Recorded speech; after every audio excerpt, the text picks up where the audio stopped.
No, estamos súper contentos nuevamente en el Centro de Estudios Iberoamericanos porque tenemos casa llena en la biblioteca, porque tenemos una invitada de lujo, la doctora Teresita Levy, del Centro de Estudios Latinoamericanos, Caribeños y Latinos del Lehman College.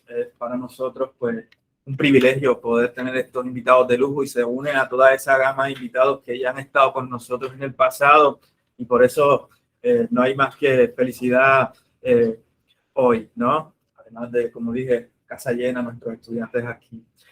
Quiero presentar a Teresita. Teresita tiene un bachillerato en estudios latinoamericanos y caribeños, exactamente como el que nosotros tenemos aquí en la UPR de Arecibo, aunque ella lo hizo en la Florida, en el Rollins College de Florida, y cuando terminó su bachillerato se fue a hacer una maestría en psicología en Long Island University, cosa que es una opción que tienen nuestros estudiantes que hacen el bachillerato en estudios iberoamericanos, porque ella lo hizo.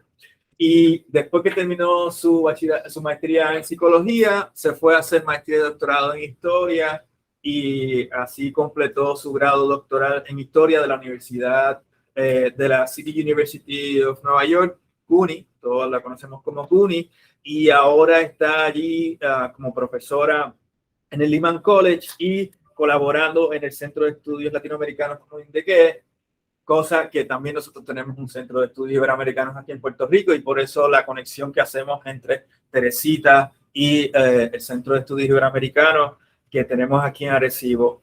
Teresita es autora de un libro que su título en castellano es Puertorriqueños en el Imperio, Tabacaleros y Colonialismo Estadounidense, publicado por la Universidad de Rutgers en el 2014, ¿verdad, Teresita?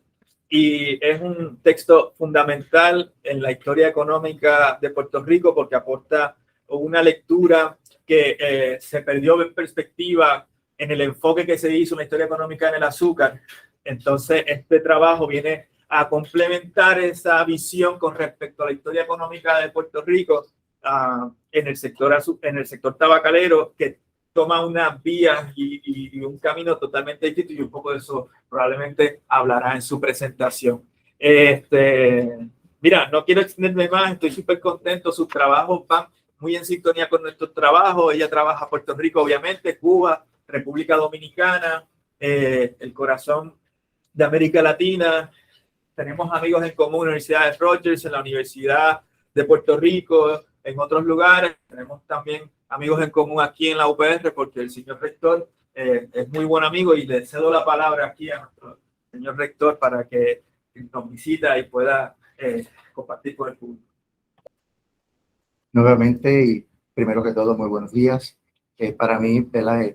Es un placer hoy contar con la presencia de la doctora Teresita Levy. En mis inicios, cuando empecé en el puesto de la rectoría y desarrollamos el plan de internacionalización, una de los sistemas educativos públicos que me llamó mucho la atención por muchos aspectos de similitud entre lo que es el sistema de la Universidad de Puerto Rico y los posibles parejos por lo que hacemos en Arecibo, fue pues el sistema de la Universidad de Nueva York. Y no sé si fue serendipia, fue que buscando, cuando encuentro Lehman College, el nombre que inmediatamente se vinculó fue el de la doctora Teresita. No solamente mirar la trayectoria de ella, que ya se la ha narrado, que es impresionante por un lado, sino aquellas primeras comunicaciones que cursamos, que era como si nos conociéramos de toda la vida. Y ese deseo tan genuino de sentarnos a hablar y dialogar sobre estos proyectos, que ya hoy son una realidad, gracias no solamente a Lehman College, sino también a los esfuerzos que ha hecho el Instituto de Estudios Iberoamericanos. Muy contento, Teresita, por tenerte. Como les dije, la considero una excelente profesional, una gran amiga y una gran colaboradora de nuestra universidad. Y eso para mí es invaluable. Y hoy tenerla presentando un tema, yo fui de los pocos privilegiados que pudo leer su libro. Para mi asombro, qué ignorante soy de lo que pasa o lo que había históricamente sucedido con el movimiento del tabaco en Puerto Rico. Me declaro un total ignorante y gracias a su libro pude ampliar este conocimiento de cuán vital era la industria del tabaco en Puerto Rico, cosa que la compañera va a exponer. Así que muy contento, muy agradecido por la presencia de ustedes, muy agradecido nuevamente al Centro de Estudios Iberoamericanos, que es un proyecto extraordinario y que sigue dando que hablar en nuestra universidad. Muy bien. Pues nada, mi gente, muy buenos días a todos. Mi nombre es Robert Rosado Quiñones, soy parte de la Facultad de Bibliotecarios y soy la persona a cargo de esta sala, conocida como la Colección de Arecibo, ¿verdad? Es un lugar hermoso que atesora el patrimonio histórico y preserva, ¿verdad? Ese patrimonio histórico de nuestra institución, de nuestra facultad, de la vida estudiantil y de todo lo que compone la región de Arecibo. Realmente nuestra casa y nuestra biblioteca se hace pequeña ante la presencia de la doctora Levy. Nos alegra mucho tenerla aquí con nosotros, al doctor Alemán, al doctor Altagracia, al señor rector. Así que siéntense como si estuvieran en su casa. Esta salita es de todos nosotros, así que bienvenidos siempre aquí. Que tengan excelente día. Gracias, bienvenido. Gracias. Bueno, ¿qué puedo decir? Muy buenos días a todos, gracias por estar aquí. Es viernes, así que aprecio que estén aquí conmigo un viernes por la mañana. Es un gusto estar aquí para discutir la agricultura y el activismo, un tema que me apasiona y que llevo estudiando ya por probablemente demasiados años. Gracias a Gabriel, que fue el que me invitó y el que insistió. Y cada vez que no nos podíamos reunir, él decía, ok, pues para la próxima. Entonces es un placer en verdad estar aquí y a todos los colegas del Centro de Estudios Iberoamericanos y por supuesto al rector, el gran amigo y colega, así que es un placer estar en tu casa. Finalmente, gracias a las personas que nos están acompañando digitalmente, así que los aprecio. Cuento aquí con el colega para que me avise si hay alguna inquietud de los colegas que están online para asegurarnos que también participen. Bueno, entonces voy a comenzar con una advertencia. Me parece que es indicado en este caso. Mi objetivo hoy es presentar unos ejemplos sobre el activismo de los cultivadores de tabaco a principios del siglo XX como marco histórico, que es el enfoque de mi primer libro, para entonces discutir los esfuerzos de los tabacaleros del 2022, mi investigación actual, que espero culmine en un segundo libro. Vamos a ver. Esta curiosidad sale de un viaje que hice con mis hijos en julio del año pasado. Vinimos a visitar a mi familia, a estar en Puerto Rico y visitamos una finca de cacao en Las Marías. Yo no sé si ustedes sabían, pero hay una producción de cacao maravillosa en la isla.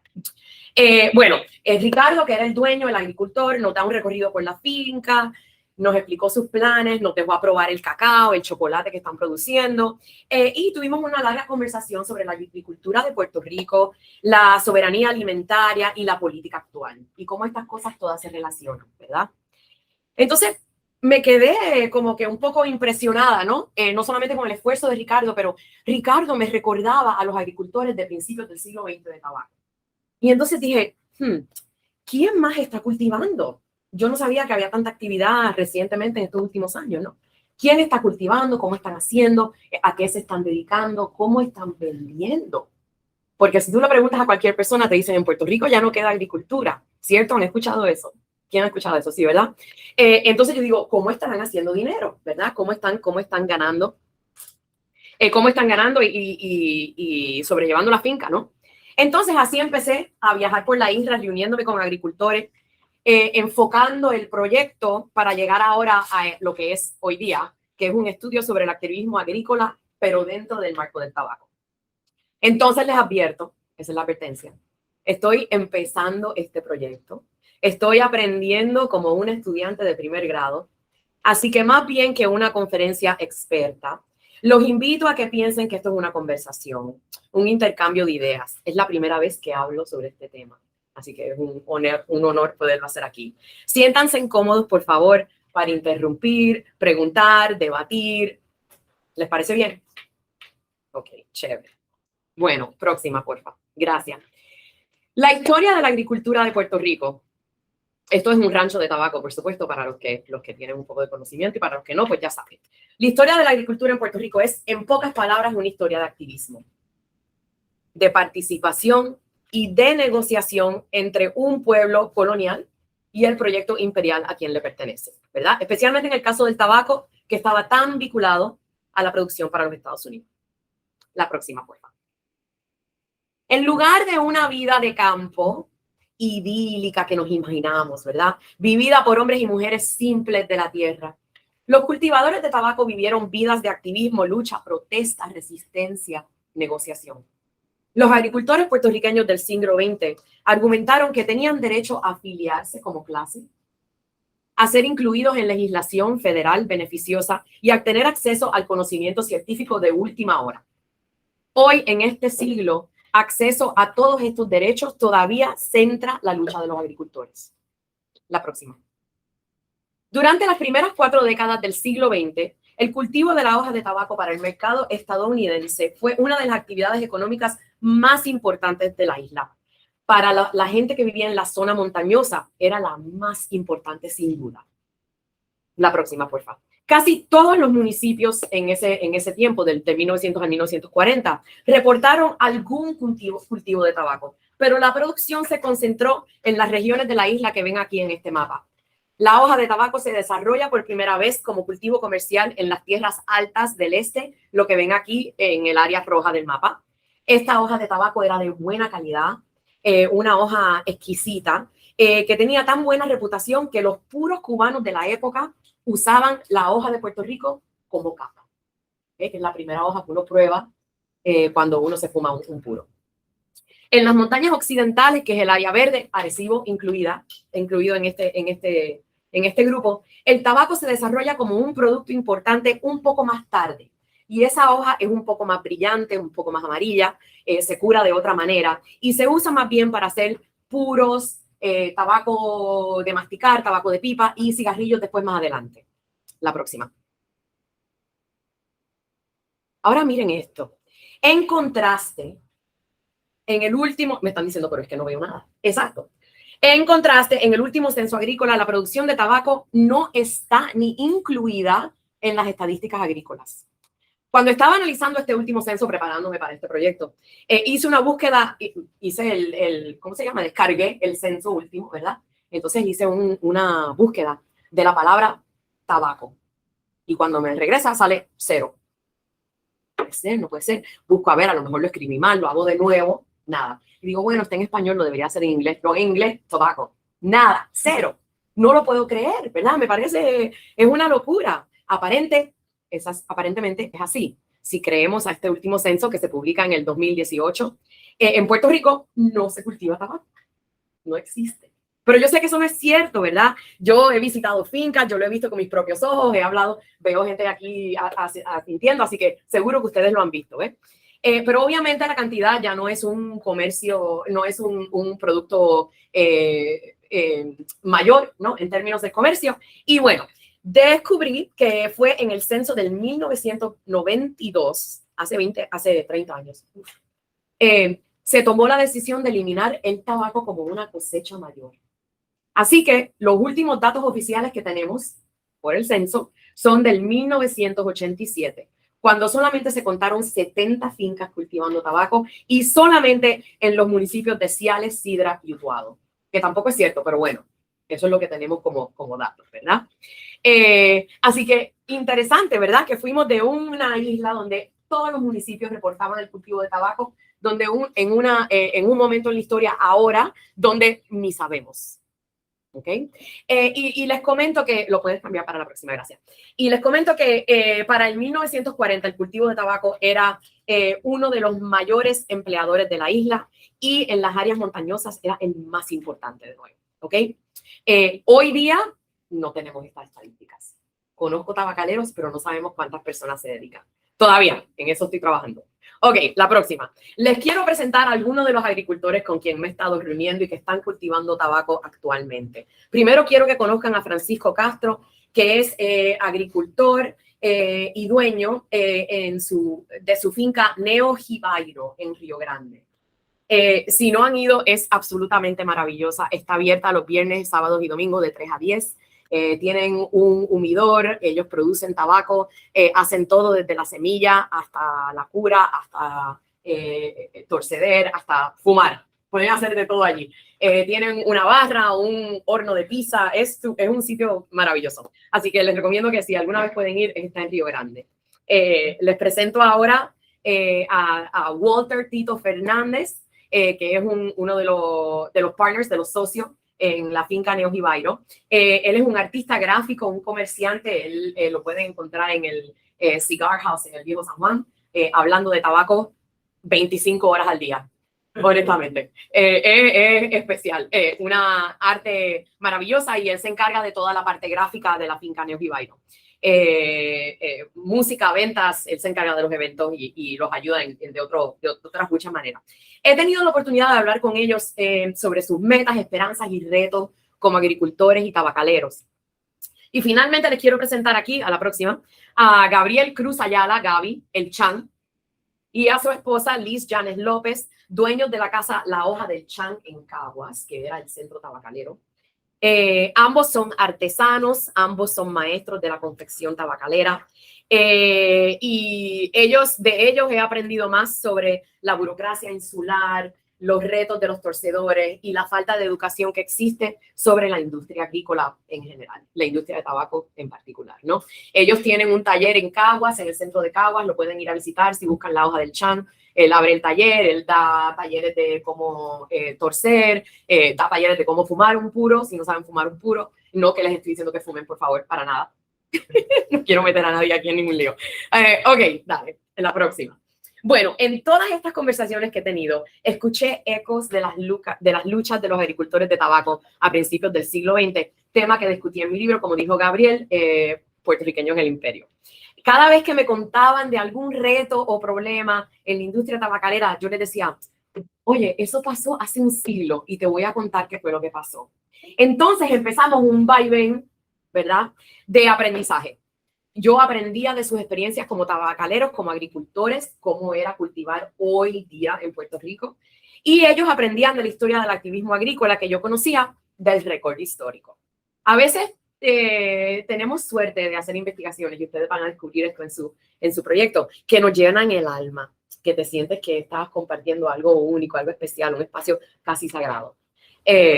Y yo en esta me gané la lotería. Este proyecto es increíble. Bueno, suficiente introducción. Entonces, lo que quisiera hacer es analizar algunos ejemplos de este activismo del siglo pasado y usar estos ejemplos para entender los retos del presente. ¿Ok? Y el primer tema que quiero discutir es la afiliación como clase, ¿verdad? La afiliación como clase. Próxima.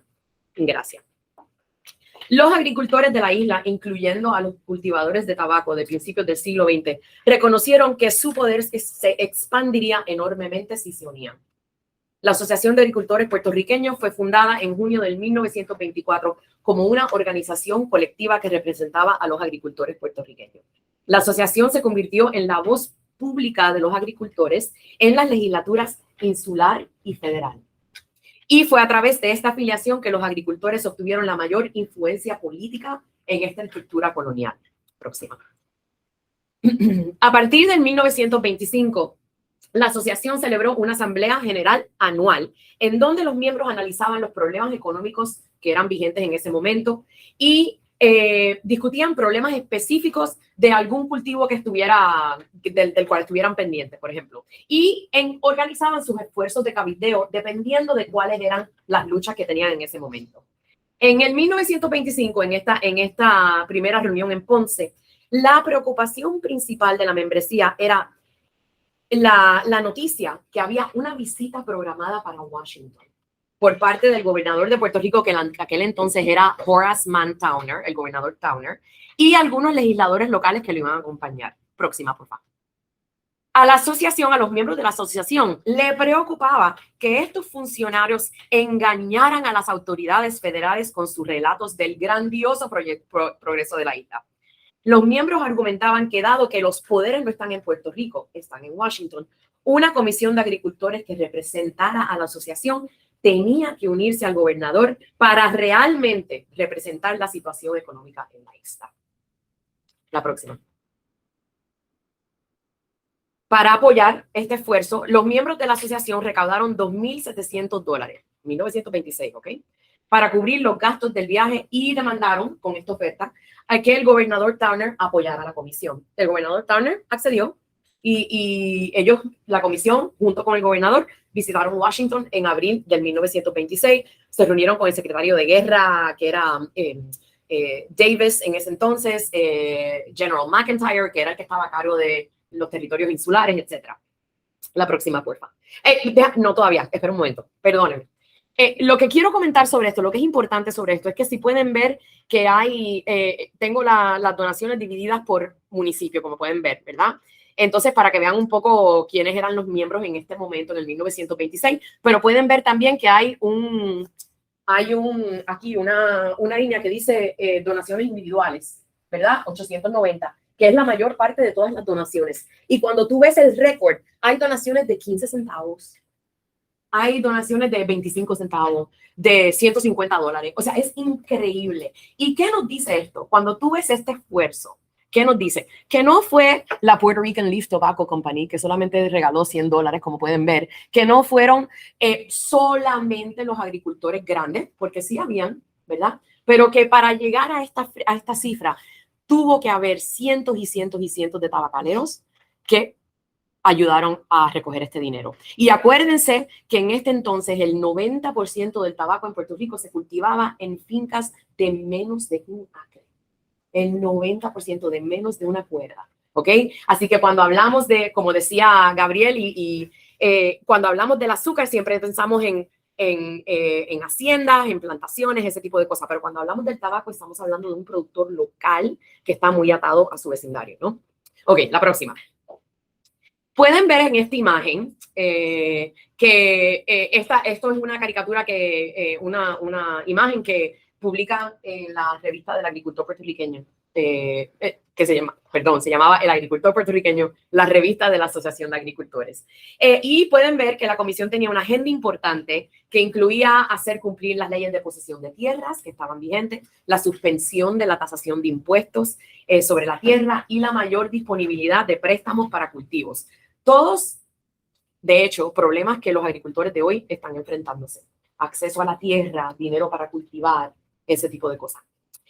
La asociación publicó cada detalle de la visita de la comisión a Washington en el magazine, la revista de la asociación, El Agricultor Puertorriqueño, y los miembros de la comisión entonces presentaron un informe así formal en la reunión de la Asamblea General del 1926. Entonces, todas estas reuniones resultan en la modificación de la política en términos de las tasaciones, de los préstamos, etcétera, etcétera. Que no voy a compartir, pero si les interesa, seguro que lo pueden ver en el libro. Ok, entonces, vámonos al 2022. Vámonos a hoy, del pasado hasta hoy. Francisco y Tito de la finca Neo Jibairo me contaron que la unión es uno de los retos más inmediatos de los tabacaleros de hoy. Algo que el Chan y Liz también me comentaron ayer en Cagua. Sentados en su taller gráfico, rodeado de sus pinturas inspiradas por las etiquetas de las casas tabacaleras y por los paisajes tabacaleros, Tito me explicó que los tabacaleros necesitan unirse. Y lo cito: hay suficiente dinero para todos, pero la mentalidad colonial nos ha convencido que tenemos que compartir, que tenemos que competir y no compartir. Cierro cita. Francisco está de acuerdo. Cito: la actitud es, esto es mío, en vez de decir, mira papi, ¿por qué tú no siembras esto? Cierro cita. El resultado es que los tabacaleros se sienten aislados, flotando en un mar sin balsa y dudando el beneficio de la unión. Hay que convencerlos, ¿verdad? La identificación como clase agricultora obrera, como la vanguardia intelectual que existía entre los tabacaleros del siglo XX ya no existe. Para combatir este aislamiento y crear una cultura de apoyo, Francisco y Tito crearon un junte tabacalero en la finca Neo Jibairo, un evento mensual que resalta a un tabacalero puertorriqueño. De hecho, el Chan, que lo vieron en la otra foto, fue el tabacalero en un junte reciente y su esposa Janice participó con otras mujeres torcedoras en un junte dedicado a la Madre Tierra en abril. Estos eventos tienen música, comida y bebida, y voy a citar a Tito cuando él dice, el fumarse un turro tiene que ser acompañado de un buen rato, y tienen razón, y provee un espacio para que los tabacaleros se conozcan, compartan, hagan un intercambio de ideas, de estrategias, etc. Como el junte tabacalero está abierto al público, ustedes pueden ir, pueden buscarlo en Instagram, ellos están en Instagram, Fincaneos Vivairo. Este evento también educa al consumidor puertorriqueño sobre el tabaco que se está cultivando en la isla. En un futuro, Francisco quisiera ver que el cooperativismo regrese al sector tabacalero y que exista un verdadero compromiso a la unión. Gaby y Janice se interesan en crear una cultura de tabaco, como le dicen ellos, y que exista, ellos también abren su taller para experiencias de degustación, otros eventos privados, ese tipo de cosas. Y Janice me decía con una voz así muy emocionada, y cito, hay que unirse, ¿cuándo vamos a dejar los egos? ¿Cuándo vamos a dejar los egos?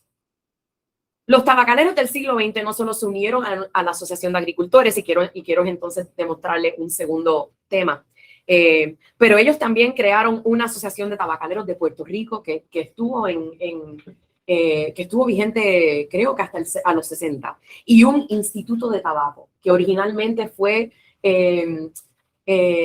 tenía una apropiación del Congreso aquí para poder hacer las actividades, y después los mismos agricultores, los tabacaleros, accedieron a que les hicieran un tax pequeño, no sé, 10, 20 centavos, algo pequeño, para poder pagar los costos del instituto. Para Gaby, Janice, Francisco y Tito, esto es un sueño. Ellos me dicen, pero ¿cómo? Eso estaría brutal, ¿verdad? Bueno, volvemos a las décadas del principio del siglo XX para ver un segundo caso de activismo, y esta es la extensión de legislación agrícola federal a la isla. Las visitas a Washington y a políticos estadounidenses por parte de miembros de la Asociación de Agricultores, puedes dejarla en la anterior, gracias. Se convirtieron en algo habitual, pasaba todo el tiempo, ¿verdad? Y para 1929, los tabacaleros, a través de su afiliación con la asociación, se habían convertido en una fuerza política.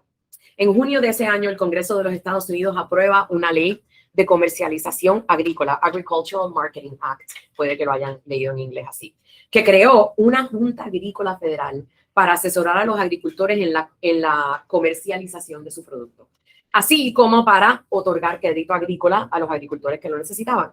Al igual que con las leyes anteriores, y como pasa todavía hoy, esta ley no incluiría automáticamente a los agricultores de la isla, negando así a los agricultores de aquí el acceso a una legislación que ellos decían la necesitaban, ¿no? Entonces empieza el cabildeo para que extiendan la ley. Ahora puedes ir a la próxima. Esta es la portada de la revista El Agricultor Puertorriqueño en marzo del 1930. Titulada, como pueden ver, Los forcejeos en Washington y la injusticia de un reparto. Esta caricatura muestra la distribución por parte de la Junta Agrícola Federal de los $500 asignados por el Congreso estadounidense para agricultores. En la caricatura podemos ver a un elegante Benjamin Allen, que como pueden ver dice Attorney General, que es el fiscal general de los Estados Unidos, y él está así muy calmado, supervisando, tranquilo, a la Junta Federal, mientras la Junta está entregando racimos de heno a diferentes estados de la Unión. Y para aquellos que están allá atrás se lo voy a describir un poquito por si acaso no lo ven bien. Ohio tiene las manos en alto, ¿verdad? Esperando la entrega. Florida y Alabama vienen detrás de Ohio. En el lado izquierdo de la ilustración podemos ver a Maine, que está ya abandonando la escena, y a Iowa, que le sigue por detrás, silbando una música, está tranquilo, está contento, ¿no? En la parte inferior izquierda, en contraste, ¿no? Pueden ver una mula demacrada, símbolo de la agricultura puertorriqueña. Esa mula es querida, la pueden ver, ¿no? Pueden ver el pequeño vendaje en la parte trasera de la cadera y la pierna, y uno grande en su tobillo delantero. Parece agotada, hambrienta, ¿verdad? Tan aletargada que apenas puede levantar la cabeza. Al final de la cuerda que está en el cuello está Félix Córdoba Dávila, que era el comisionado residente en esa época. Y Córdoba Dávila, con la típica pava de campesino, ¿verdad? señala así al fiscal general y le dice, oye, attorney, dile a ese elemento que me dé un mazo a mí también, que mi animal es el que más lo necesita. El fiscal general, como pueden ver, no le está haciendo ningún caso. Mientras ese elemento de la Junta mira con desdén a Córdoba Dávila, a la vez entregando un bulto a Ohio, que está un poco más gordo, más próspero, ¿no? Entonces, esta caricatura es un ejemplo, ¿verdad?, de las herramientas que usaron los agricultores de Puerto Rico para presionar al gobierno federal a que extendieran la ley de comercialización a la isla. Y se imprimió después de meses de cabildeo, no solo en Washington, pero también aquí en San Juan. La lucha en Washington no había dado más resultados que una vaga promesa. Qué bueno, veremos, vamos a ver si incluimos a Puerto Rico. Y eso no era suficiente para los agricultores de Puerto Rico. Fue necesario intensificar esta campaña de cabildeo para la extensión de la ley, y esta caricatura y muchos otros editoriales, no solo en la prensa agrícola, pero en la prensa regular, como en El Mundo, por ejemplo,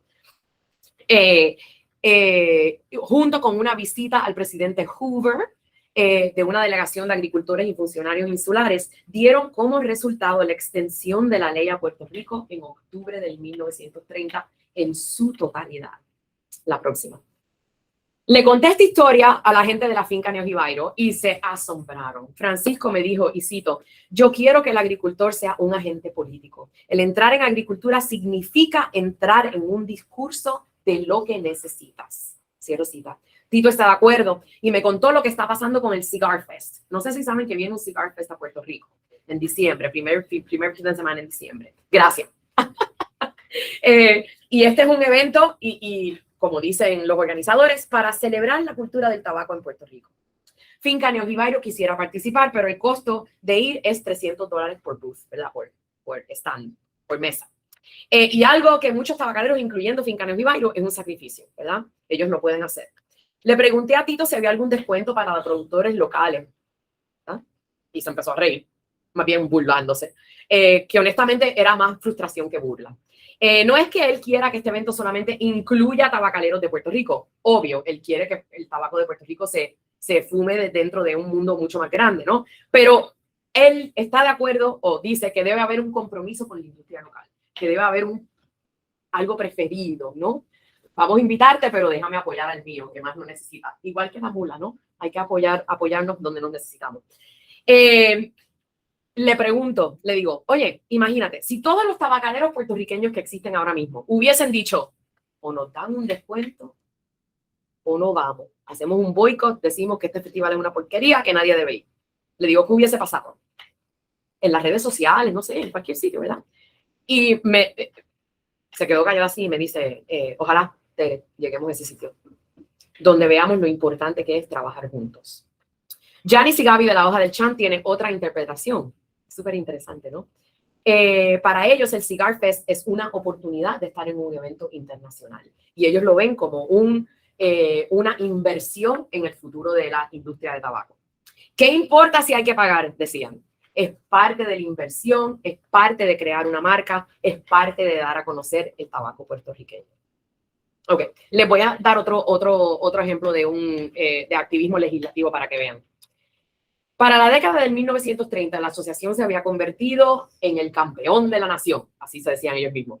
Y ellos equiparaban la prosperidad agrícola con el éxito de la nación puertorriqueña. La asociación estaba, por lo tanto, muy bien preparada para las campañas para extender otra ley, la Ley de Alivio Agrícola, Agricultural Relief Act en inglés, de 1933 a la isla. De nuevo, el mismo proceso porque no se extendía a la isla automáticamente, y alentar a los agricultores a participar en los programas ofrecidos por la parte del ajuste agrícola de la ley, que era el más importante en términos de beneficios en efectivo, en cash, para pequeños agricultores en Puerto Rico.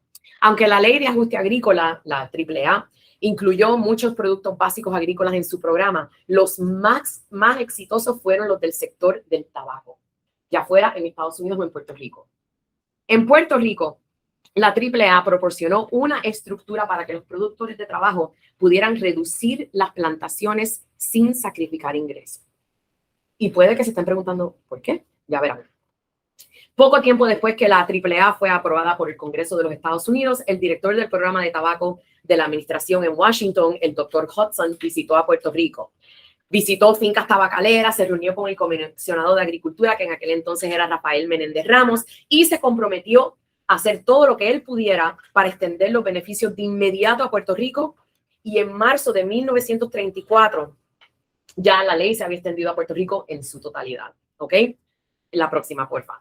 Más de 11,000 fincas de tabaco, porque tenemos que ver los números para ver, ¿verdad? Se vieron beneficiadas por los contratos de AAA cuando se extendieron a Puerto Rico. Y los agricultores puertorriqueños recibieron ayuda al mismo nivel que las recibían los tabacaleros estadounidenses. Y lo importante es que si tú reduces el número de cuerdas, tú reduces la producción y puedes tal vez controlar un poco el precio del tabaco en el mercado, ¿verdad? Demand and supply. Si hay mucho, precio más bajo. Si hay poco, el precio sube. Así que era una manera artificial de controlar el precio de una comodidad agrícola. Esto pasa hasta el día de hoy, para que sepan. Con el maíz y el soy y todo eso, la soya, todo esto todavía lo usan. ¿Ok? Esta tabla detalla la superficie bajo contrato para los años de cultivo que comenzaron, en septiembre de 34, 35 y 39.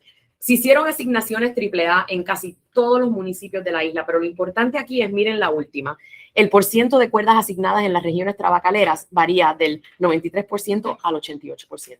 Eso es enorme, es casi completo, ¿no? Ayer estaba discutiendo con unos colegas que están en un congreso aquí y estábamos hablando de eso. Porque sí, los colonos de azúcar tuvieron mucho éxito con los pagos, y yo, sí, pero tú sabes que los 93% de los pagos fueron a los tabacaleros. Y ellos, no puede ser. Y tuvimos una discusión ahí, un poco voz alta, pero buena. La próxima. Les quiero enseñar los ingresos para que vean la diferencia, ¿verdad? Rendimiento, ¿verdad? O sea, ¿cuál es el rendimiento? ¿Cuánto nos pagan en centavos por libras? Al final del día, es el cash. Lo necesitas. Tienes que usarlo para pagar tus gastos de familia, para empezar la próxima cosecha, etcétera. ¿Ok? Y en pocas palabras, en esta tabla pueden ver que los tabacaleros ganaron más dinero con pagos de la AAA que sin los pagos de la AAA. Entonces, ¿por qué activismo? El activismo no se ve solo en el logro de que la legislación se extendiera a Puerto Rico porque estaban aquí poniendo presión, ¿no? El activismo está evidente en que estos tabacaleros asistieron a reuniones para aprender de estos programas, firmaron 1,500 papeleos y burocracia, como se pueden imaginar, con el gobierno insular y el gobierno federal, y prepararon los informes necesarios para asegurarse que pudieran entonces beneficiarse de este tipo de activismo, ¿no? Los cultivadores de tabaco puertorriqueños participaron con la misma tenacidad que sus contrapartes en Carolina del Norte, Georgia, Virginia o Tennessee, ¿ok? Así que, de nuevo, cuando pensamos en el puertorriqueño que no está envuelto, no es cierto, ¿verdad? Vemos estos ejemplos, embuste. Ok, la próxima. Nuestros tabacaleros de hoy añoran un gobierno que los apoye. La finca Neojibairo fue totalmente destruida, 100% destruida por María en el 2017 y fue aprobada para recibir fondos del programa Renacer. Todavía hoy está esperando el desembolso de ese dinero. Ellos recrearon, reconstruyeron la finca, como dicen ellos, por obra y obra santa del sudor. Como dicen ellos. ¿Qué necesitan? ¿Qué necesitan? Yo les pregunto, ¿verdad? Y entonces me dicen, primero que nada, necesitamos acceso a la tierra. Y empiecen a escuchar los ecos de las luchas que tuvieron los agricultores, ¿verdad? A principios del siglo XX. Si viajas por la isla, me dice Francisco, ves a tierras baldías por todos lados, tierra que no está produciendo. Aquí se cultiva de todo y se cultiva el año completo. ¿Por qué no dejar que personas jóvenes que están buscando oportunidad cultiven estas tierras? Necesitamos incentivos para el cultivo, ayuda con los 1,500 trámites burocráticos y educación. La próxima. El Chan está de acuerdo. Y él dice, nosotros somos la resistencia, como pueden ver en su marca. Refiriéndose a la idea que le toca a los agricultores presionar para que los ayude, para que se comprometan a proteger a los intereses agrícolas, los intereses del tabaco específicamente. El Chan tiene una escuela de tabaco donde le enseña a personas interesadas cómo torcer, cómo convertirse en un artesano. Y para los que están interesados, Gaby continúa el activismo y los lleva a las oficinas del gobierno para que se inscriban como artesanos y les explica el proceso y los ayuda a llenar los blancos y los ayuda a hacer todo ese proceso interminable, burocrático, ¿no? Ese proceso debe ser más fácil. Al igual que el proceso de ser una casa tabaquera. Oigan esta historia que me contó Gaby. Hace unos años, Gaby me cuenta que él tenía el taller en su casa. Era un taller en la Marquesina, no sé qué, lo tenía ahí. Y estaba bien, empezó en la Marquesina, ¿verdad? Entonces el gobierno le dice, no, ya no puedes trabajar en la Marquesina, lo siento mucho, tienes que tener un local. Y él alquila este local donde está ahora, en el mismo centro de Cagua. Y decide abrir un taller, así puede hacer eventos locales, puede tener su taller, puede trabajar con más espacio, ¿no?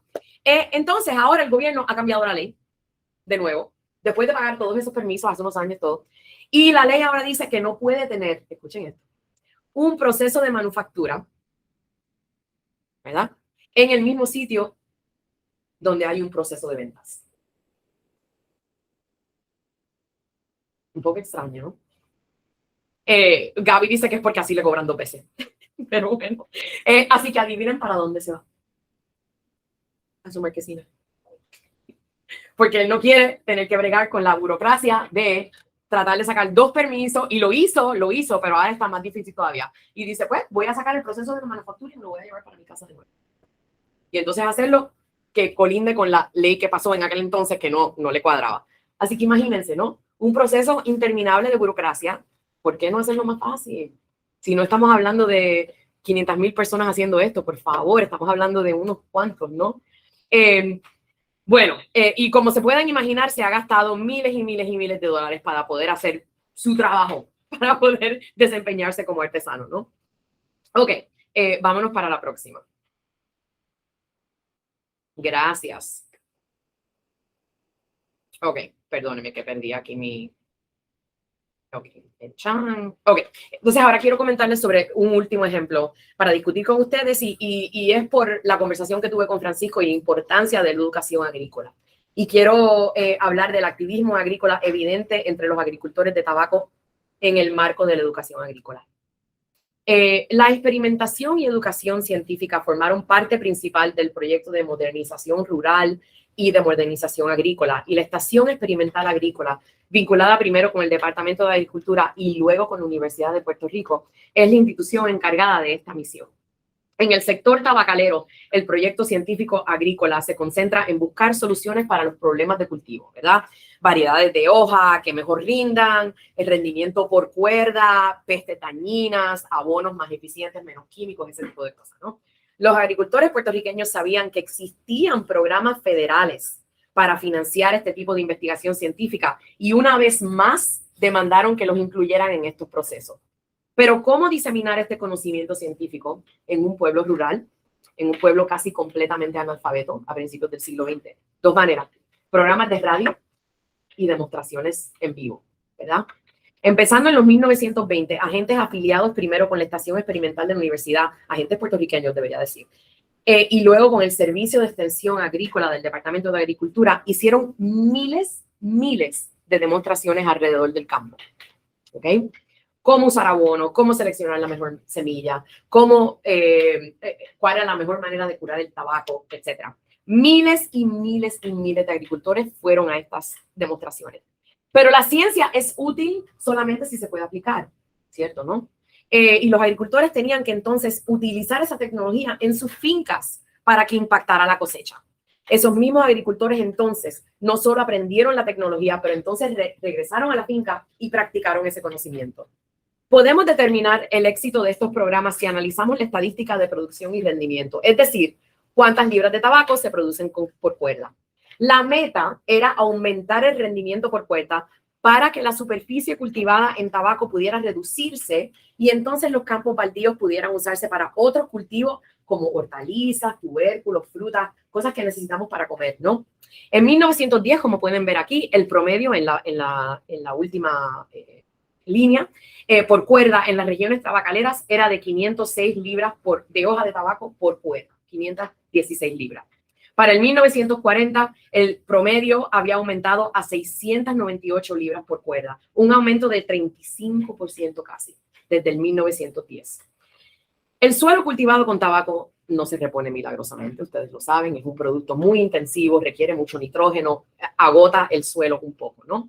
Así que podemos razonar, ¿verdad? Podemos suponer razonablemente, yo creo, que la mejora en rendimiento se debe a cambio de tecnología.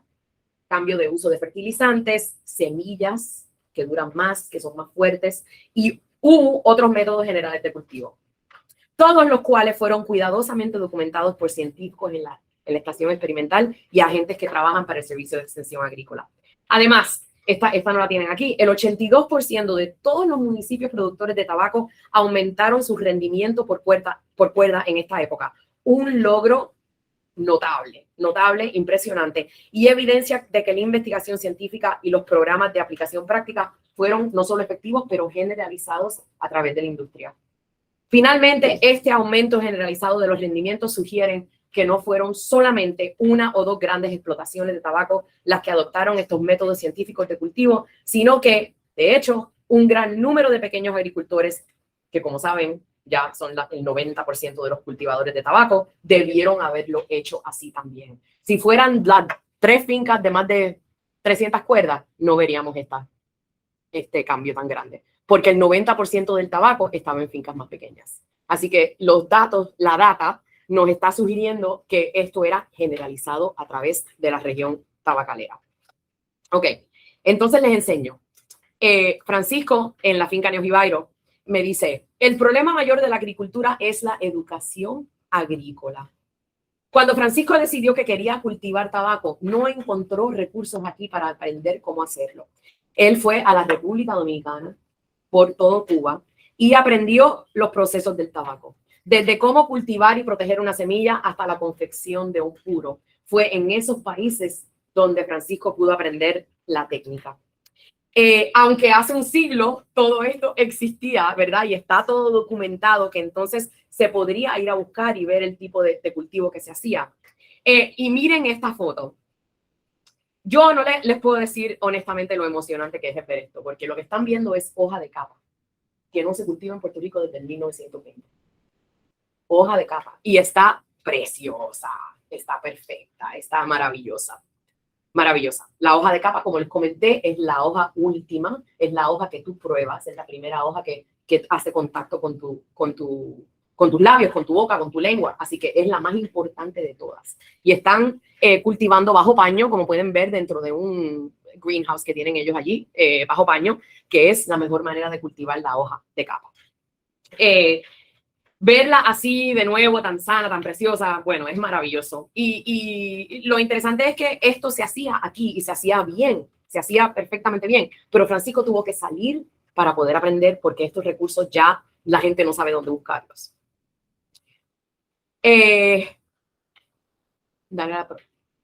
Sí, gracias.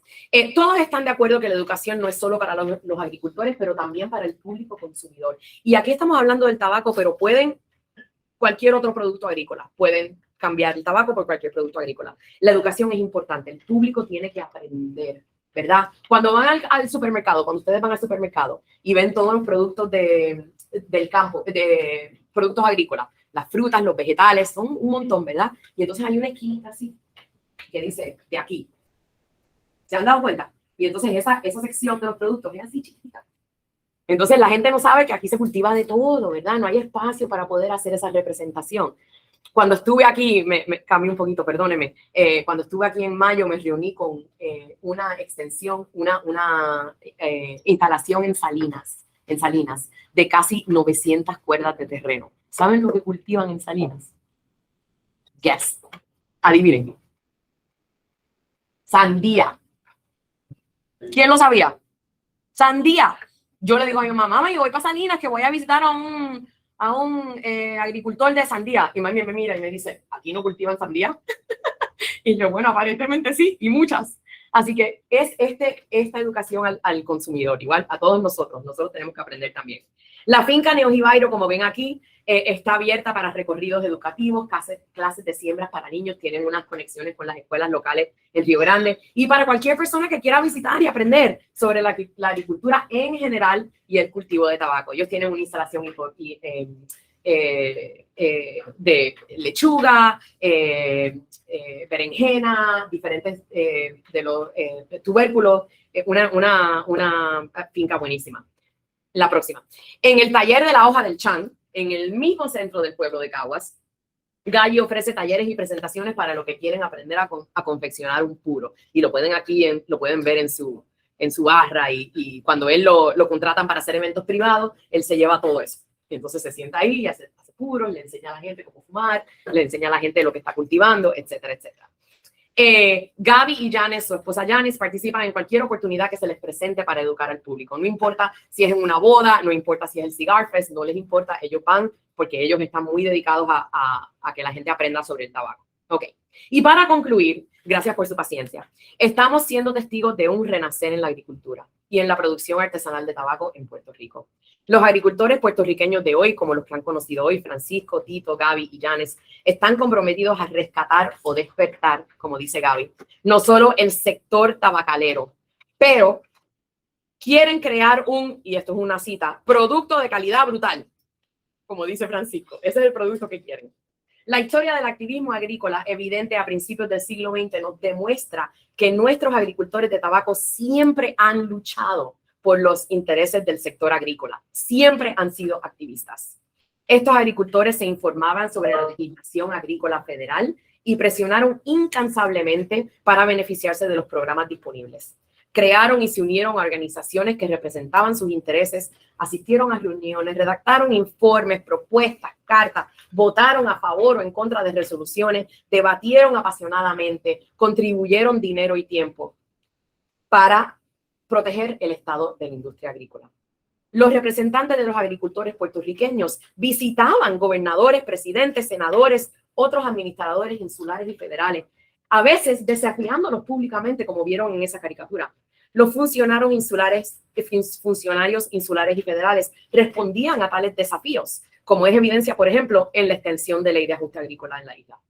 Finalmente, los agricultores se comprometieron a adoptar tecnología avanzada, lo que requirió asistir a demostraciones, colaborar con los agentes de extensión, participar en talleres, visitas a estaciones experimentales para buscar semillas y otro tipo de tecnología. En este momento de rescate que estamos ahora, de reconstrucción, de un renacer del sector tabacalero, estos ejemplos de activismo agrícola pueden ofrecer metodología, ideas y tal vez esperanza. La agricultura es sangre, es esfuerzo, trabajo continuo, esperanza, desastre, una lucha diaria para sobrevivir. Para citar a Francisco una vez más, para bregar con la agricultura aquí necesitamos un bate hecho con un tronco de árbol. Lo que tenemos es un palillo de diente. Vamos a ver cómo podemos añadir más palillos hasta que tengamos un bate. Los dejo ahí. Ok, entonces, gracias.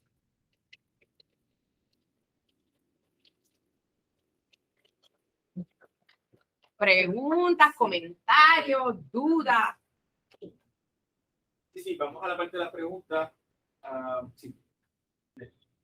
Primero que nada, felicitar a la doctora Levy por tan excelente presentación y sobre todo por que creo que mis estudiantes de técnicas de investigación deben haber pescado esto que voy a señalarle ahora. Ellos son de la clase técnica de investigación social y el proyecto que usted acaba de mostrar acá pues muestra al menos una transdisciplinaridad muy importante que yo enfatizo, que es la investigación histórica, pero la profesora, si ustedes se fijaron, colega, combina con la antropología y con las entrevistas profundas, incluso hasta con el manejo de la memoria de esos que usted entrevistó, combinado con otros asuntos que no necesariamente son de las ciencias sociales, como por ejemplo el mercadeo, la comercialización,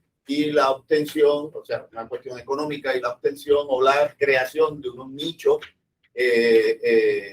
bueno, la identificación primero, ¿no? Y el desarrollo de unos nichos económicos en el contexto contemporáneo. Yo creo que eso, como estrategia de método y como estrategia de análisis, yo creo que es muy importante para su trabajo. Eso por un lado. Entonces, ahora quería, plantear algunas preguntas que me surgen de la presentación que usted hace, doctora. Lo primero que yo llamaría la atención, y me parece súper interesante, el juego temporal entre lo que usted mira en el pasado de la producción agrícola del tabaco en Puerto Rico y el agency, ¿verdad? El agenciamiento de los agricultores, y sobre todo llamar la atención que se trata de pequeños agricultores en Puerto Rico con el contexto actual, ¿no? Yo creo que son dos contextos que yo creo que hay que matizar, de que son contextos totalmente distintos. El surgimiento, sobre todo ese, cuando se comienzan a aplicar la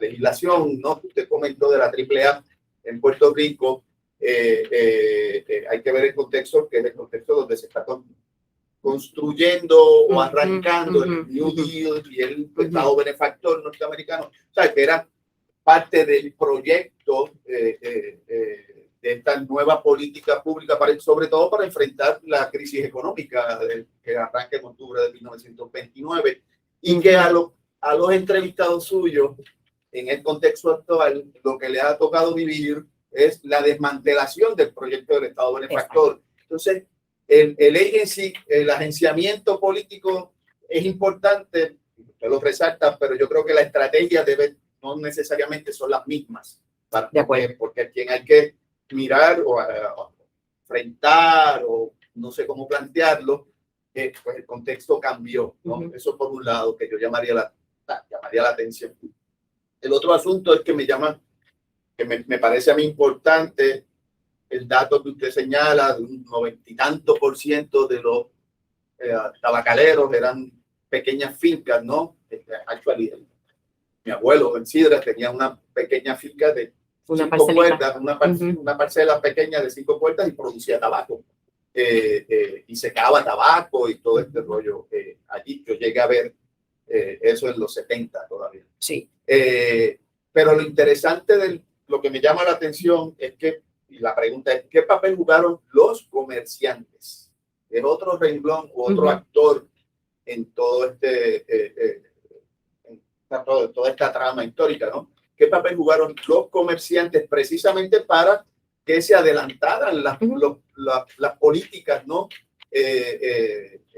Estatales o del imperio, como usted lo menciona, y se aplicaran a Puerto Rico? Porque los comerciantes, ese otro renglón de la economía, no sé, yo desconozco, pero no, tienes toda la razón. Me vuelo que posiblemente hayan jugado un papel importantísimo precisamente en ejercer presión. O sea, que hay otro elemento u otro personaje, ¿verdad? Que también se politiza en este proceso, ¿no? Absolutamente. Que no solamente es el pequeño agricultor. Y por último, la otra pregunta, y esto lo cierro: ¿qué ventaja o qué comunicación se dio, si hubo, entre la asociación en Puerto Rico, ¿verdad?, y sus homólogos productores en mainland, en tierra continental, ¿verdad?, en estados donde tradicionalmente se cultiva y se cultivó el tabaco, la hoja, se produjo, ¿no?, la hoja de tabaco? Porque me parece, también es pura especulación, pura olfato, ¿no?, que posiblemente los agricultores locales van a obtener ventajas de luchas que ya se habían dado en Estados Unidos, por ejemplo, ¿no? Sobre todo gracias al asociacionismo, ¿no? Y a la Exacto. sindicación, si se pudiera decir de esa manera. Y ahí lo dejo. Y nuevamente le agradezco la presentación, porque fue gracias. chula, ¿no? Gracias. Y quiero hacer comentarios sobre todo lo que dijo, profe. Primero, toda la razón que este es un trabajo interdisciplinario. Yo estudié con ustedes en un departamento interdisciplinario y parece que se me quedó. No fue a propósito, pero honestamente yo no no trabajo de otra manera. O sea, yo me interesa todo este tipo, me gustan las estadísticas, pero me interesan las historias de las personas, que es más antropología, ¿no? Yo cuando empecé este proyecto pensé que iba a ser un estudio económico, el primer libro, un estudio purito económico de solo lo que era la industria del tabaco, y terminé en un proyecto político que yo ni sabía que ahí iba a terminar. Así que eso es el beneficio de trabajar con interdisciplinaridad, con flexibilidad, con ver a dónde te lleva tu investigación, ¿verdad? Que a veces creemos que vamos a encontrar A y encontramos X. Y pues hay que bregar con la X, que remedio nos queda, ¿verdad? Así que muy importante, me parece que eso es algo que todos podemos usar. Y yo me acuerdo siempre que tengo que hacer eso. El contexto de proyecto de política pública y la desmantelación de esa parte del Estado absolutamente tiene que ver. Y es más difícil, ¿verdad?, tener acceso a esos recursos, especialmente cuando la primera lucha que tienes que tener es convencer a tu alcalde que lo que tú estás haciendo va a traer dinero al municipio. Imagínense, antes no había que convencer a nadie. Todo el mundo sabía que el tabaco dejaba chavos, ¿verdad? Todo el mundo sabía que estábamos en el azúcar, en el café, en el tabaco. Nadie había que convencerse de que eso era algo productivo, que eso iba a traer beneficios para el gobierno, ¿verdad? Porque el gobierno, son personas buenas, pero no hacen las cosas por el gusto o porque se sienten bondadosos, ¿no? Hacen las cosas porque tienen un estado que correr. Así que lo primero que tienen que hacer es convencer a los oficiales que los podrían ayudar que la agricultura tiene un futuro en Puerto Rico, que no podemos existir como país sin tener agricultura. Y que esa agricultura puede formar, puede ser de mil maneras, ¿no? Puede ser tabaco boutique o tabaco así especializado, ¿no? Puede ser chocolate, puede ser café. El café está bien, es el único producto que queda, ni el azúcar se cuenta ya en el censo. Ahora es piña, banana, cítricos, ¿verdad? Pero imagínense que el azúcar ya no se cuente, ¿ok? Así que hay que convencer a nuestros oficiales, a nuestros oficiales insulares, que esto es importante para el país, para que entonces ellos puedan también hablar con la contraparte de Estados Unidos, que en nuestro sistema donde vivimos es importante, ¿verdad? Y tienes toda la razón, los agricultores de Puerto Rico se están beneficiando de la actividad que está pasando en el sistema federal, y por eso es que ellos saben dónde presionar, porque saben que pasó esta ley, saben que hicieron este programa, saben de sus conexiones con los comerciantes, con las casas de tabaco, que existen estos programas. ¿Okay? Y hay de todo. Lo que es interesantísimo del sector tabacalero es que hay de todo. En el sector azucarero también, pero especialmente en el sector tabacalero tenemos personas sumamente educados en Europa, grandes extensiones de tierra, familias muy de la élite, ¿no? Y tenemos también la mayoría de los tabacaleros que en el 1920 eran todos casi analfabetas.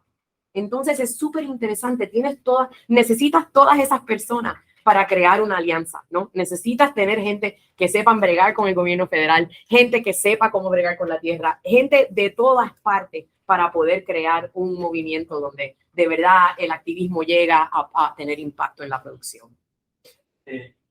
Tenemos al señor rector, después voy yo, tenemos Andrés también, pero entonces, chévere. Pues el señor rector, Andrés, y voy yo después. Primero que todo, Teresita, felicidades. Gracias. Excelente. Es como si estuviera releyendo el libro. Dijiste que ibas a traer unos ejemplos, pero pudiste traer todos esos atisbos que describes en tu libro. Espectacular. Ahora, simplemente me mueve una pregunta.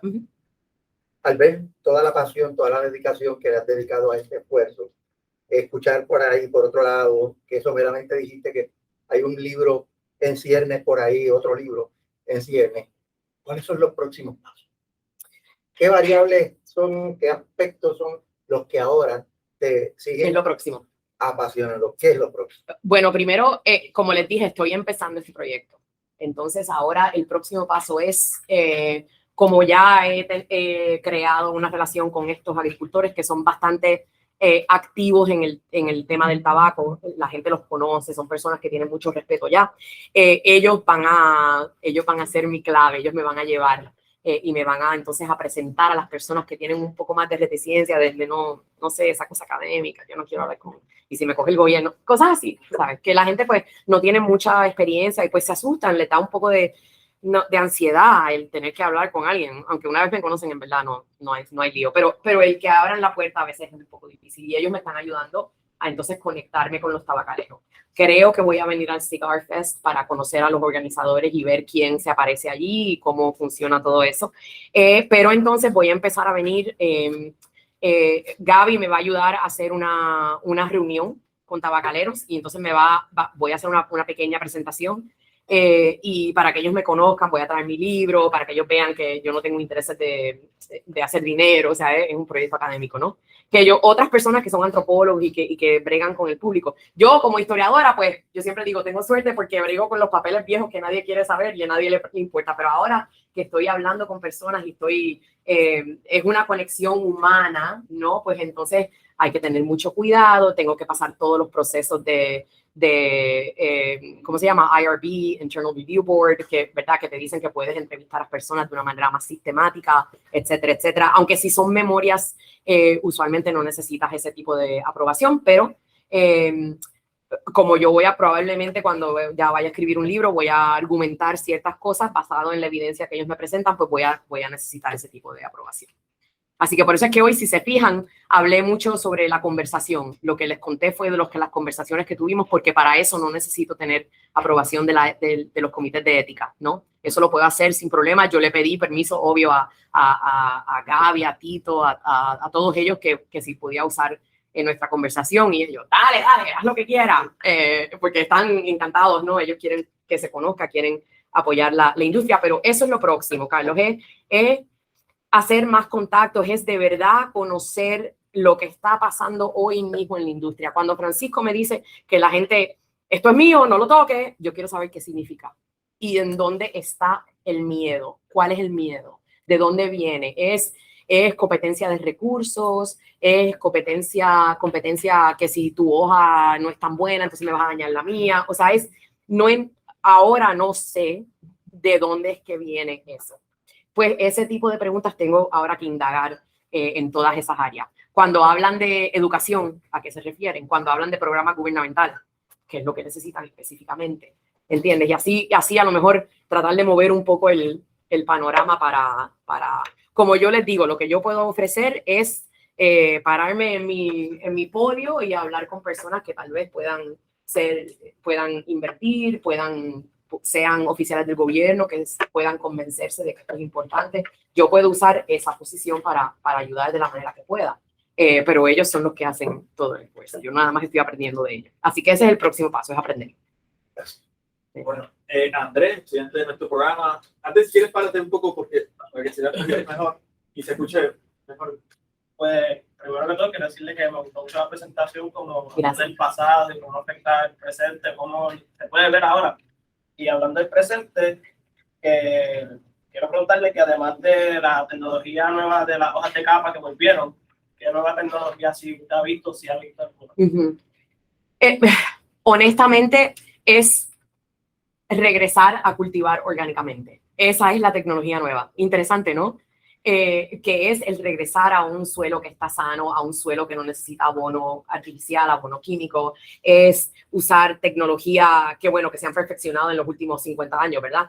Tecnología de rotación para ver cómo tú proteges al producto, qué tipo de fumigación tú puedes tener. Por ejemplo, el mismo tabaco se puede usar para crear fumigadores que no dañan la planta, que entonces no te estás fumando un químico, ¿no? Es ese tipo de usando las mejores semillas que existen, obvio, eso semillas que han traído de otros países, semillas que consiguen.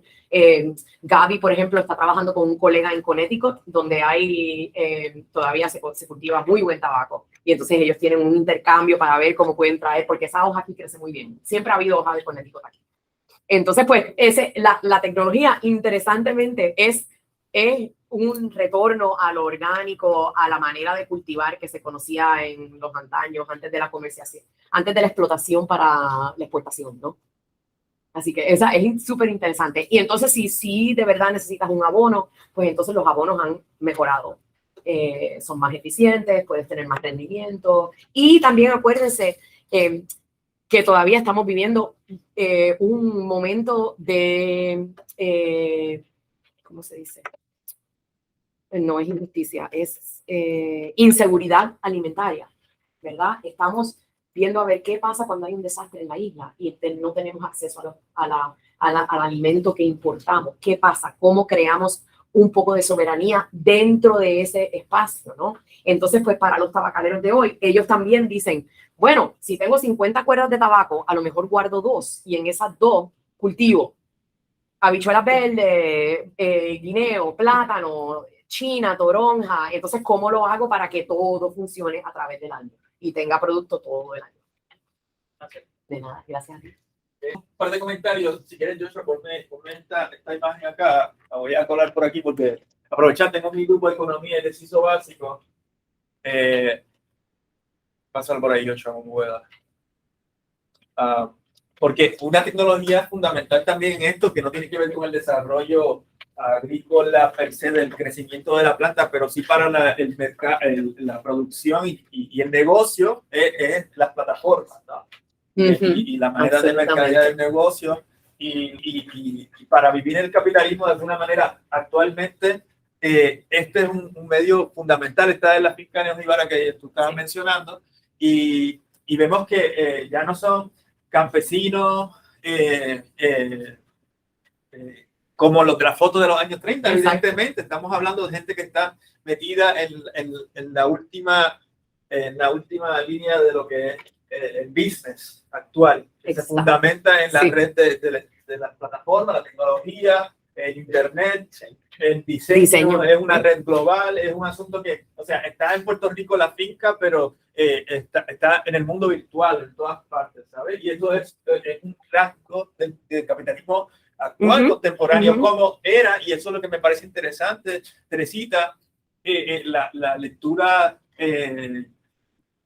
del materialismo histórico etapista, de las fases del capitalismo, el capitalismo industrial, financiero, monopólico de la industria azucarera, dejó de perspectiva esta otra economía, ¿verdad? Pero que se integraba al modo de producción capitalista y que su modelo de negocio era distinto, pero fundamental para la propia función del capitalismo. Eso lo del sistema Mundo, Wallerstein y toda esta gente lo demuestran claramente como sin ese trabajo alternativo que parece escapar de las lógicas del capitalismo de moda, no habría ese capitalismo de moda, ¿no? Y por otro lado, ese campesinado, y eso es bien importante, ese campesinado, tú decías, la mayoría eran analfabetas, etcétera, pero no eran tontos en absoluto, conocían el negocio. Exacto. Y además de todo, hacían pushing político. Sí. Y bien interesante, me parece que un poco quedaba claro que estaban en igualdad de condiciones que los productores de Connecticut, que los productores de, no sé, de Virginia, me imagino que también, etcétera, y estaban integrados a ese, quizás había una relación colonial, política, administrativa, pero económicamente había una relación de iguales. ¿Cierto? Cierto. Por lo tanto, ahí, ¿cómo pensamos el colonialismo cuando hay una relación de iguales económicamente? ¿Cómo? Ahí es un tema interesantísimo, ¿no? En el liberalismo cabe la posibilidad de hablar de libertad y saltarnos el tema colonial, porque si hay igualdad de mercado, ¿me entiendes? Y relaciones de iguales dentro del mercado, ¿qué importan las relaciones coloniales? ¿Qué importan las relaciones de dominación imperialista, esa de la que políticamente hablamos? Si hay condiciones de igualdad económica o por lo menos en el mercado, ¿no? Y yo creo que los campesinos... O si se identifican, o es posible identificarse en el espacio de la estructura social, claro, una igualdad en la precariedad, ¿no? Para ponerlo de alguna manera. O como, por ejemplo, el blanco pobre del sur de Estados Unidos que sufre o logra identificar una precariedad similar en el agricultor puertorriqueño de su momento, ¿verdad? De esos años 20 o viceversa. Claro, O al revés, ¿no? al revés. Probablemente un tabacalero rico que iba allá y se sentaba Exacto. puro, Sí, en igualdad de condiciones que el blanco. Pues claro, allá. o sufren las mismas, Los mismos o- problemas sí. administrativos con el gobierno federal, me imagino que O ese los- es un tema que o los mismos problemas, o sufren de la misma problemática que puede ser la relación entre el comerciante, aquel que comercializa, ¿ah? Y controla los precios también. sí, eso es súper importante. Y controla los precios, tanto aquí como allá. O sea, Pero ese detalle a mí me parece clave, sobre todo también porque el tipo de producción, esta es una producción esta que se muestra aquí, que me parece eso brutal. casi parece nuestra página. Es maravilloso. Tienen que ir. Si van hoy hay evento. Me parece espectacular, pero eso no es el producto que querían exportar. Dice, no era la agricultura comercial del tabaco de los años 20 o de los años. No, 30. es diferente, obvio, es un totalmente contexto diferente. Y de hecho, es algo que quería preguntar, que ese tabaco de producción comercial, ¿verdad? Sobre todo para sacarlo de Puerto Rico, ¿era destinado para hacer cigarrillo o era para puro? Depende del año. Ah, Porque acuérdate que los cigarrillos no se convierten importantes hasta después de la depresión. O sea, cuando cae el stock market crash en el 29, cuando hay el colapso de la banca, ahí es donde la gente quiere seguir fumando. claro. O sea, siempre vamos a fumar, ¿no? Entonces, pues, ya no hay dinero para comprarte un puro de $20 o de 20 pesos, ¿verdad? Hablando en moneda vieja. Te vas a comprar un cigarrillo porque te cuesta un chavito. Ya. Entonces, pues era económico, era lo que necesitabas y las compañías de tabaco no van a perder dinero, ¿verdad? Ellos van a buscar la vuelta a ver cómo pueden vender más barato. Una manera de adaptarse a la crisis y cómo Absolutamente. manejan la crisis. Además, que me parece bien interesante la capacidad técnica de manipular el mercado, ¿verdad? O sea, porque es una cuestión técnica, reducir la producción, absolutamente. etcétera. O sea, era que estaban totalmente inmersos en estudiantes de economía, en la economía de mercado. Vamos, la conocían al dedillo, sabían que lo que supone aumentar o bajar la producción para la demanda, etcétera. Absolutamente. Un tema que tú mencionabas, súper importante, se le iba la vida en el pago en efectivo. Sí. Y le hemos estado, perdona que pero es que está mi grupo aquí. Lo hemos dicho y por eso los invité a esta conferencia. La importancia del dinero en la economía de mercado como de lo que depende el sustento de la familia, pero el pago de las deudas que supone mantener funcionando el negocio del tabaco o el negocio que sea que estén metidos. Ahora, y esta es la última y me voy. Estos chicos tienen una gran iniciativa, tienen un proyecto hermoso, pero tú lo dijiste bien interesante. Ellos fueron a Santo Domingo y a Cuba a aprender, a reaprender una técnica que aquí se nos olvidó por los años que se perdió, ¿verdad? Dos cosas. Usted puede ser un emprendedor, terminar este bachillerato y montar su propia finca y ese valor añadido es irreemplazable. Por otro lado, lo veo como modelo a gran escala complicado cuando regionalmente nuestros competidores están tan consolidados, ¿no? Por ejemplo, es como tratar de apostar al turismo en este país tan hermoso, pero que tiene a pocos kilómetros una industria en todos lados mucho más consolidada, mucho más avanzada, en condiciones mucho más favorables para el desarrollo de ese tipo de negocio. ¿Qué perspectiva tiene este tipo de negocio para crecer cuando la región es tan competitiva y domina tanto ese sector, ¿no? Y con eso ya me voy. No te vayas.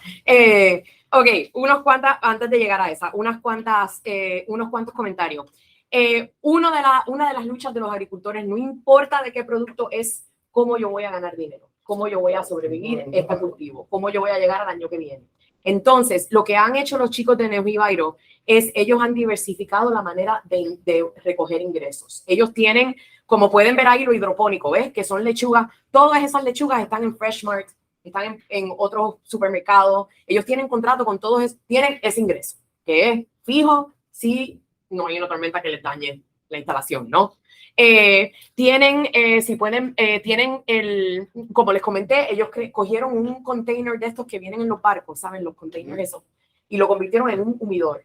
Es espectacular, maravilloso. Tú entras, ves los cigarros, hablas con ellos, tienen una barra chulísima, licores buenísimos, hacen degustaciones de whisky, y las degustaciones cuestan $85 por persona, que está chévere, ¿verdad? Pero estamos hablando de un producto que está mercadeado a un cierto tipo de ingreso, ¿no? Igual tienen unas cenas, invitan chefs locales a que hagan una degustación de comida, tabaco, ron. Esas cenas cuestan $135 por persona. De nuevo, ¿cómo ganar ingresos? Están apoyando a un chef, están produciendo, están enseñando sus propios productos, etcétera.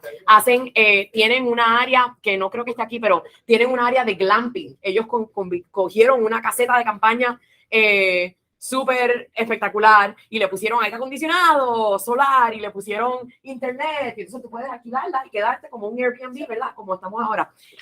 Pues ahora la cambiaron, no va a ser una caseta, va a ser una cabañita. Cuando fui a visitarlos estaban esperando a que les llegara la madera. Tienen una barra, tú puedes ir a tomarte un trago, tienen el horno de pizza, como les comenté. Hoy esta noche si van, va a estar las pizzas, va a haber música, va a haber un poeta, no sé qué. ¿Cómo ganar dinero? Es una diversificación, es cómo mantener esta economía de hoy, ¿verdad? Que es una economía global, una economía de competencia, una economía de cómo diversificar nuestros ingresos. Por si hay un huracán y no tengo la lechuga, todavía estoy bien. ¿Ok? Entonces es importante todos nuestros agricultores. Y se nota, mirando lo que pasa aquí nada más. Right. También es una economía de la experiencia. Yo sí, estos chicos son, y ellos son, y les digo, ellos son todos universitarios, todos terminaron su grado. Francisco regresó a la universidad a estudiar agronomía después de haberse graduado porque se quería convertir en un agricultor full time.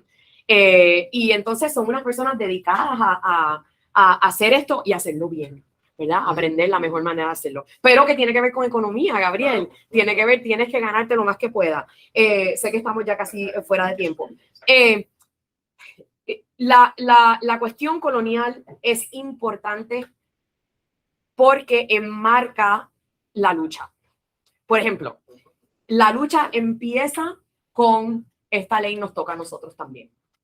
Eso no existe en Connecticut. Eso no existe en Texas, porque la ley, obvio, les aplica a los agricultores de ahí.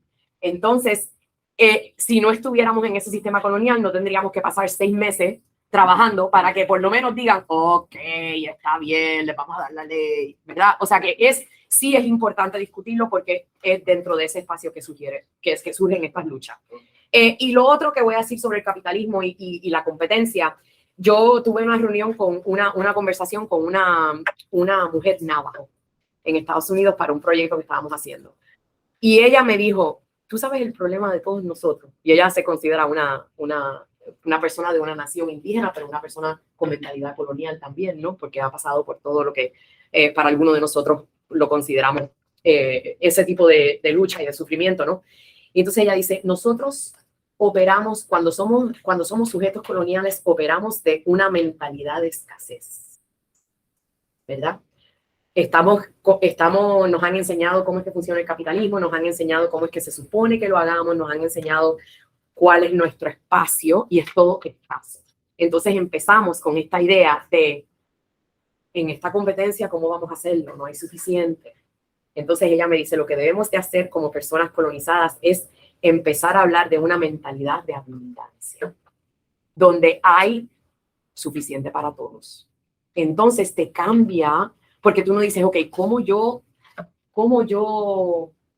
quito al que tengo al lado para entonces acaparar un poco más? Esa es la mentalidad de escasez, no hay suficiente. Así que yo te tengo que quitar y cuando lo tenga no lo voy a compartir porque entonces me vas a quitar a mí y es una mentalidad de escasez. Pero si operamos de una mentalidad de abundancia, y Francisco habla mucho de esto y Tito también, si operamos de una posición de abundancia, entonces sabemos que hay suficiente tabaco para todo el mundo, que tu puro no va a saber igual que el mío y que hay espacio en el mercado para ambos, ¿verdad? Después que sean de buena calidad, que tu restaurante no va a ser igual que el mío, que tu experiencia no va a ser igual que la mía y que podemos los dos tener ingresos y podemos los dos ser exitosos, pero es esa mentalidad de abundancia que tenemos que, cuando hablamos de la agricultura en particular y del compartir recursos, compartir información. Francisco me dice todo el tiempo, él me dice, el que me llame y me diga, oye, ¿tú sabes cómo cultivar esta hoja? Vente, yo te enseño. Como él dice, papi, ven, yo te enseño. Ven y cultiva esto. Él y el Chan es igual. ¿Alguien quiere aprender a enrollar? ¿Alguien quiere aprender a hacer un turro? Vale, yo te enseño, ven, ven. Yo comparto esa tecnología que ya yo aprendí. Es una mentalidad de abundancia, no de escasez. Profe, ¿usted tenía un comentario? Porque colonial no enfoca. Una pregunta, porque el grupo hacia donde se enfoca la comercialización de estos productos es Puerto Rico o se mira hacia la exportación. Porque si se mira hacia la exportación, lo que planteaba el compañero, la competencia con otros mercados regionales que no tienen, por ejemplo, las trabas de exportación que tenemos nosotros. Cierto, absolutamente.